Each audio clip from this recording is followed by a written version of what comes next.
Welcome to Lost Relation Chronicles. I am Ben Miller, and at 41, I was married for 15 years when this story unfolds.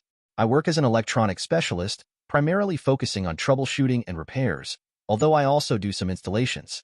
I got lucky with some software I developed and a few gadgets I patented, which means I'm financially secure, but I'm still too young to retire.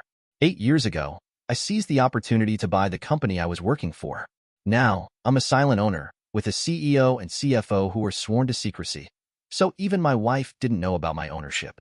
My journey began after I left the Army, where I served as a communications specialist. I was injured during an attack while working with a communications team outside Kirkuk in Iraq. It was during my time as a troubleshooter that I heard about a device that would enable a home computer to serve as an answering machine. Curious to see how it worked, I set it up at home on my landline. To my surprise, I discovered that the device had a bug that turned out to be advantageous for me. I met Kathy soon after my military service, and we quickly connected. Kathy is just a year younger than I am and stands tall, with long legs that seem to go on forever. She possesses stunning beauty, highlighted by her upside-down teardrop-shaped face. Kathy has Polish and Miami Indian heritage, which gives her a unique and beautiful look. She has stunning blue-green eyes and high cheekbones, making her an exotic knockout. Kathy was 22 when I met her, fresh out of college and eager to start her own life. I didn't realize it at the time, but she was a virgin and had only been on a couple of dates, with no serious boyfriend since high school. We crossed paths at a local recruiting seminar where the company I was looking into was seeking a head for their communications department. They had asked me to return in 45 minutes to meet the president for a management position. While waiting, I went to grab a bite at the food booth and noticed Kathy in front of me. She ordered more than she could carry, so I offered to help her if she would wait for my order. She agreed, and I carried her food back to the table she was sharing with 2 other young women. She thanked me and invited me to join them. I agreed to join Kathy at the table, and we talked until I had to leave for my appointment. I got her phone number, promising to call that evening to check in on her job hunt, though to be honest, that wasn't really on my mind. After my conversation with the man about the position, I felt something was off. The responsibilities he described sounded more like industrial espionage than actual communications. I ended up declining the offer. 3 months later, that company collapsed after attempting to sell trade secrets from a Fortune 500 aerospace company. The man I spoke with was convicted and ended up spending time in a federal prison. I found another company later that day, where I was hired to streamline and manage their communications and networks. That evening, I called Kathy, and she was both surprised and pleased to hear from me. She mentioned that a lot of the jerks who say they will call never do, and that I must not be sending her the same signals. I said that the only signals that I saw were that she was not interested in a short-term relationship. I said that while I was not really smooth or accomplished, I was never after any short-term gigs. I asked how her job search went, and she said she had 3 good possibilities. I told her that I was hired by a company and would start in 3 weeks. I asked if she was free for coffee the next day, and she agreed. We met and I told her about my upcoming job and how I had just sold a piece of software, as well as received patents for my gadgets. I was bragging some, but I was proud of my babies as I called my accomplishments. I asked about her possibilities and found out that she had interviewed with the shady company, but did not get a negative vibe about them. She also interviewed at 2 local banks. One was for a trust officer to handle 2 charitable trusts, and the other was for a loan officer in their commercial loan department. She said she really wanted the trust position, and luckily she got it. We dated for a year, and I asked her to marry me, and she said yes. We were married a year later, but in between, we ran into a few minor problems. I am a person who takes my word as a bond, and someone at the bank talked Kathy into insisting on a prenuptial agreement. She had been told to protect herself in case of my adultery. I blew my stack.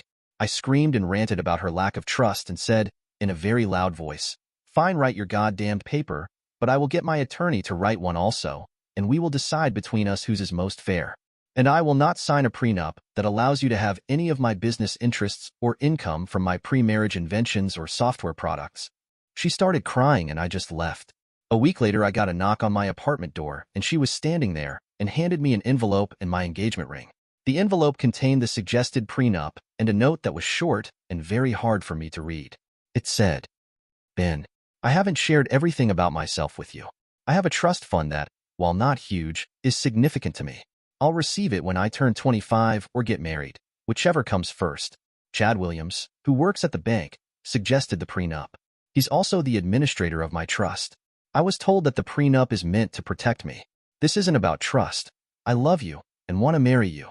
I know in my heart that you would never hurt me, but my mind tells me I need to protect myself. I'm returning the engagement ring until you either sign the prenup, propose one of your own for negotiation, or call me and tell me to eat shit and die.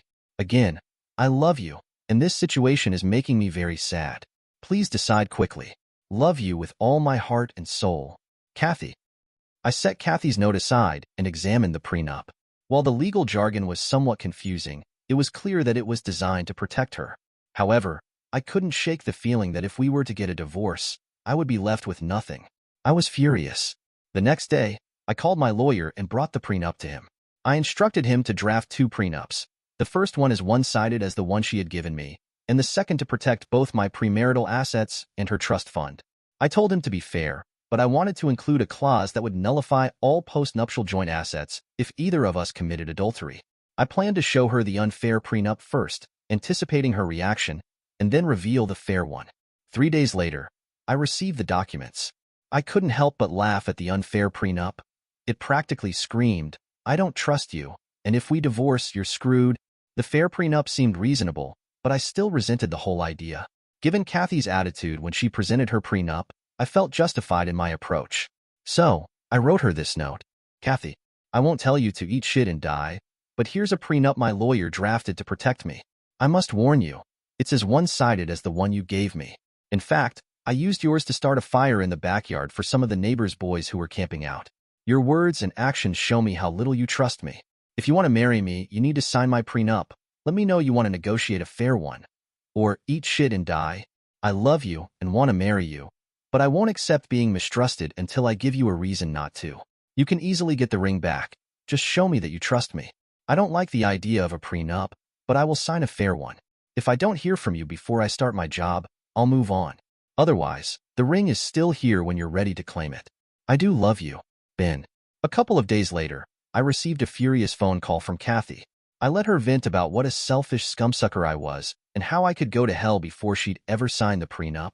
She claimed it was so bad she wouldn't even use it to wrap garbage. I couldn't help but laugh, which only made her cry harder. Once she calmed down, I said, "Now you know how I felt. If you want a prenup so badly, I have one you can give to your lawyer or advisor to look over. We can use it as a starting point. Just know that your lack of trust made me insist on an adultery penalty for either side. So, do we move forward, or do I eat shit and die?" Kathy started laughing and replied, "You'd probably ask for horseradish as a seasoning, you prick. If I didn't love you so much, I'd come over there and kick you hard. Send me a copy, and we can see how it goes. I love you." With that, she hung up the phone. Her lawyer agreed with almost everything I proposed but added a clause for spousal maintenance of $10,000 a year for the non-requesting spouse. I accepted that, and she got the ring back. We got married, and I switched jobs to become the head repairer and troubleshooter in the company until the opportunity to buy it arose, which was about 6 years into our marriage. I worked hard, and while I wasn't the most romantic or culturally inclined person, I would occasionally buy her flowers just because, and I took her to concerts and plays. We also enjoyed dancing and went bar hopping once or twice a year. I eventually realized I liked alcohol too much, so I quit drinking. However, I continued to do all the other activities and never stopped Kathy from enjoying a drink at home. During our vacations and long weekends, we traveled all over the country. Life seemed good, and Kathy didn't seem to complain, so I thought everything was well. We both enjoyed exploring new things together and trying out different activities to keep our relationship exciting. I was focused on my work and supporting Kathy in her pursuits. We both loved our trips and experiences together, and I even got a minivan and had it modified for our adventures. Somehow, we never ended up having children, and we never discussed the topic. As in all relationships, the frequency of intimacy slowed down over time, shifting from almost every night to 2 or 3 times a week. I was content and had no complaints until about 6 months before I overheard the phone call. That was when Kathy seemed to lose interest in intimacy altogether. It took me a couple of months to realize that our moments together were becoming infrequent, and sometimes they felt like mercy sex, where Kathy seemed disengaged. I had recently set up an answering machine gadget connected to a spare computer for testing. About 6 weeks after installation, I discovered a bug that caused the device to start recording as soon as the phone was answered after a certain number of calls. This feature used up hard drive space, so once a week, I would print a list of phone numbers and call lengths before deleting the recordings to free up space. After about a month of this routine, I noticed a significant number of calls lasting 30 to 45 minutes from 2 different numbers. One was from Kathy's sister, while the other was unknown. The calls consistently occurred after Kathy got home, just before I arrived about 90 minutes later. There were additional calls from the same unknown number, but if the phone wasn't answered, they would hang up before leaving a message. I started saving those recordings to a CD to listen to later. After a particularly challenging week, I decided to take a 5-day weekend and began listening to the recorded calls.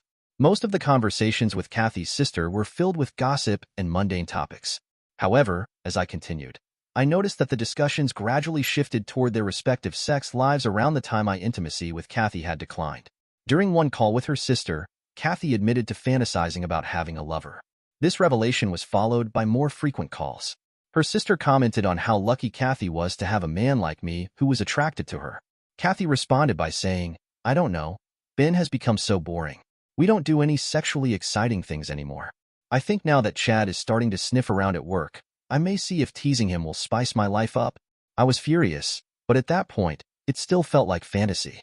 I listened to a few more calls, and about 4 weeks later, I noticed an increase in the unknown number calls. I initially thought one of them was innocent.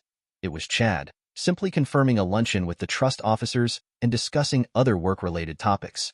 However, the following week, Chad's call took a shocking turn. After starting with typical work discussions, he casually mentioned, "The trust officer luncheon was a bust, but you were sure a lot of fun afterward. I didn't know you had a birthmark there." Now I was extremely angry because Kathy has a birthmark on the inside of her left breast that can only be seen when she's bare. Even the most revealing bikini covers it. The next time we had what I'd come to call mercy sex, I was caught off guard when Kathy insisted on having the lights off. That struck me as unusual. The only times we had ever made love in the dark were when we were in the car or outdoors. When I asked her what was wrong, she replied, "Nothing is wrong. I just want the lights out and I'm not in the mood for something heavy." At that point, I felt my frustration boil over, and I lost my mind. I snapped, "Jez, Kathy, now you're not only cutting down on frequency, you're cutting down on positions. No thanks, I'll sleep in my office. That way, you can have the dark." I got some bedding and pillows and made a bed on the daybed in the office. The next morning, Kathy came out with red, swollen eyes, clearly having cried.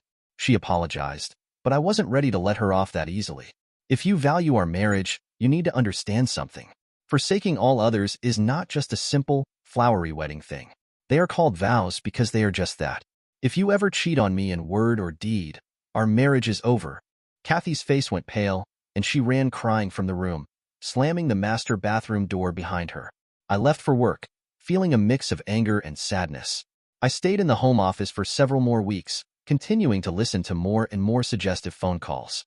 About 15 days later, I heard Chad say, "You taste so good, and you really get my motors really running. I hope you're still limiting sex with that a-hole husband. You belong to me. If he insists, give him a BJ." The following night, as I returned home from work, I stumbled upon Kathy in the bathroom, completely naked. My heart sank when I noticed she had shaved bare, something she had adamantly told me she would never do. My eyes were drawn to a prominent hickey on her breast and several others scattered across her thighs. She let out a scream, demanding that I leave. I shot back, my anger rising. "Get dressed and meet me at the kitchen table in 15 minutes, or I'm calling a lawyer in the morning, and it won't be to update my will." I stormed to the office, my mind racing with thoughts of betrayal, and pulled out the prenup, placing it on the kitchen table like a warning sign. About 25 minutes later, Kathy finally came down, looking flustered. She opened her mouth to speak, trying to explain. "I can explain." "Not unless you're going to tell the truth," I interrupted, my voice firm. "Why does this prenup mean so little to you? Did you really shave for Chad when you refused to do it for me all those years? Did he complain more than I ever did about hair?" Her eyes darted away from mine, and I could see the guilt washing over her. "Ben, I didn't mean. Did Chad need to mark his territory?"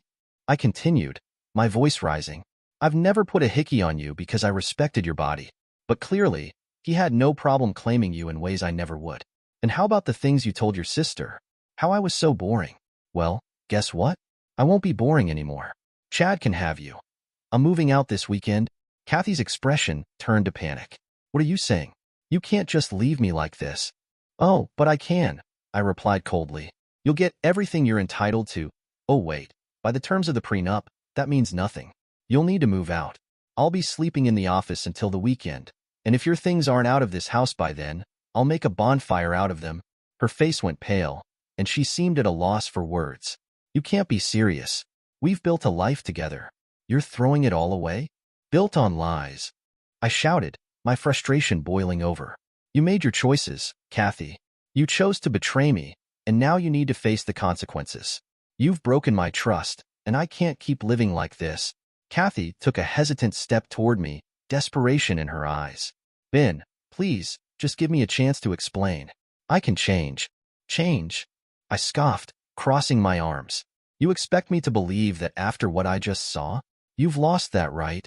"I'll do anything," she pleaded, tears forming in her eyes. "Just don't leave me."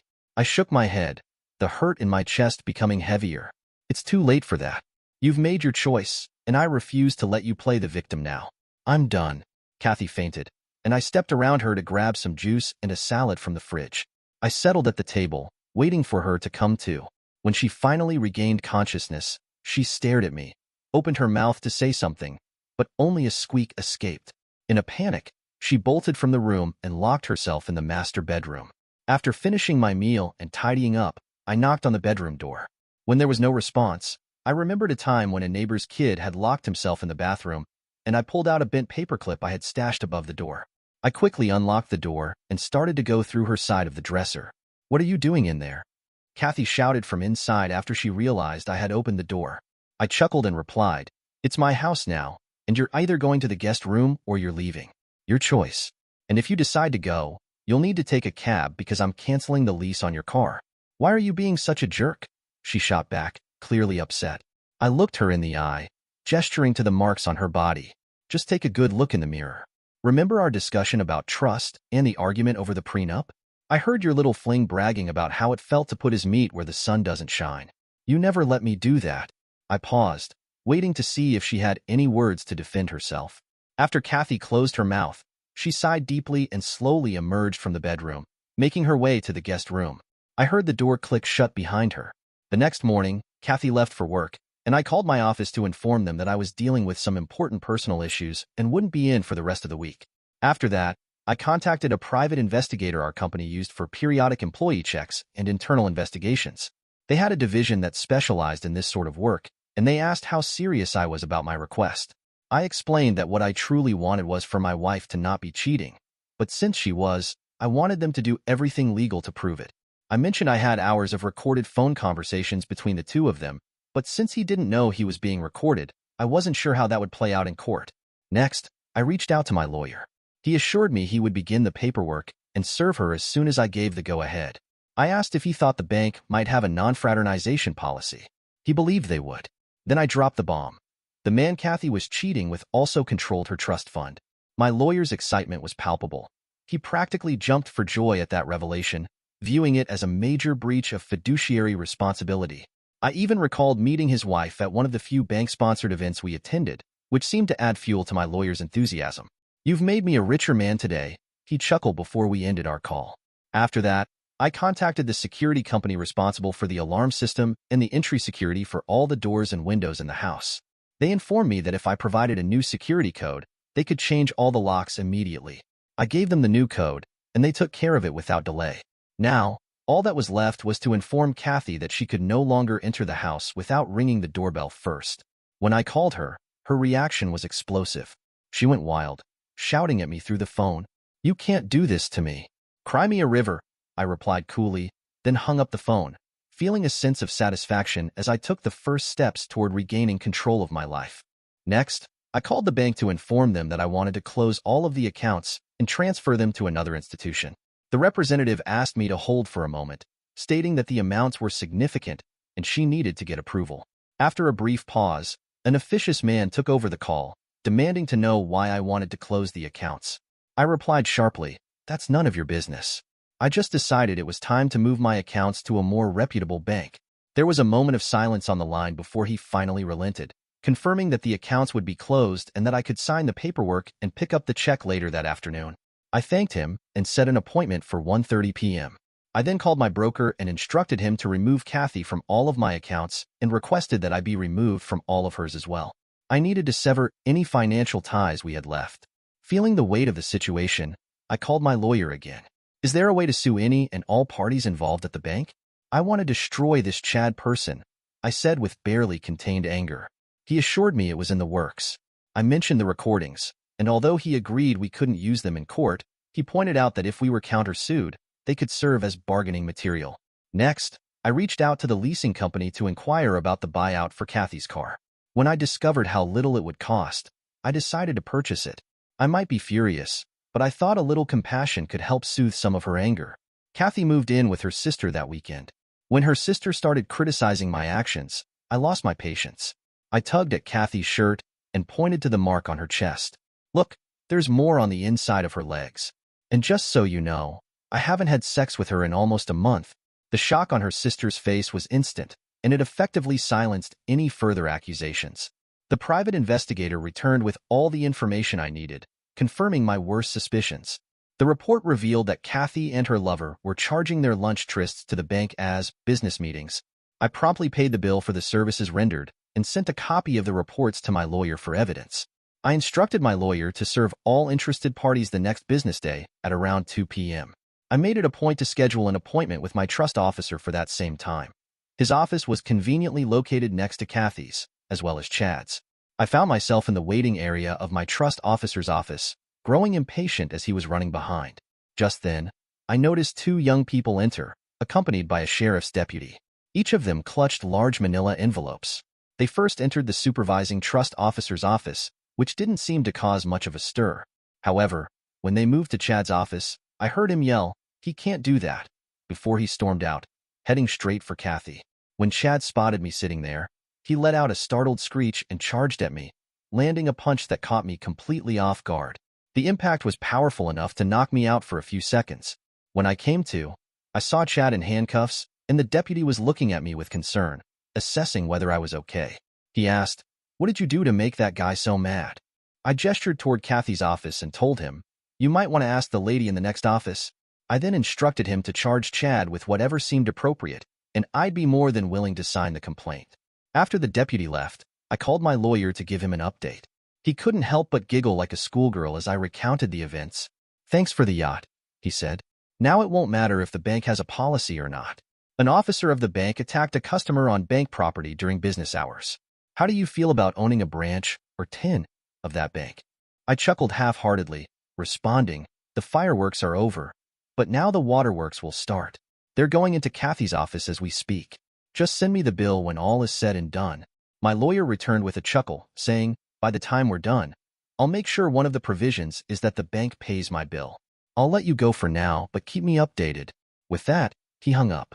Kathy didn't scream or yell, nor did I hear any crying, which led me to believe she might have been expecting this fallout.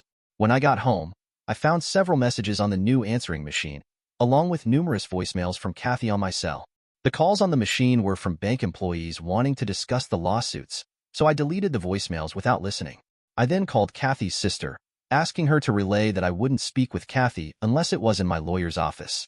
I received an intriguing call from my private investigator, who informed me that the state's attorney general's office had begun an investigation into Chad's potential looting of several trust funds, including Kathy's.